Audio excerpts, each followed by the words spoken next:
benefit from this trip to Portland with the Chamber was pretty broad for me. In an education piece, just a better understanding of the business climate from a full metropolitan perspective.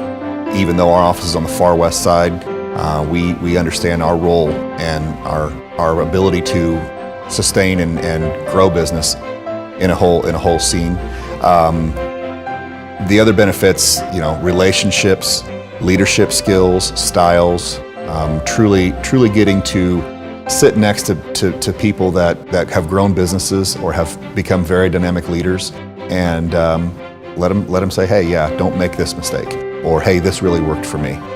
As entrepreneurs, sometimes we make bold statements and big promises, and when I decided that and made the statement that we could turn $3,500 investment into $3.5 million, I may have been a little bit skeptical, but I'm not now. I really believe that with relationships we made, the dynamic business leaders we met on that trip, and the opportunities that are going to present themselves to us, that while we may not hit 3.5 million this year, it's a good possibility, and we're pushing for that goal.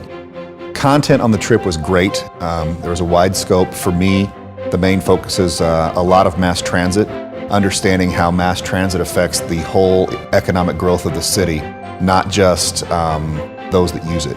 The Nike visit was a highlight for me, not only from a leadership perspective and learning how they develop their own leadership in-house and raise up people, but just remember that Phil Knight poured rubber into his mom's waffle iron and grew a business that's changed the landscape of America, athletically, socially, economically, all because he thought, man, I wonder if we can do this differently or do it better.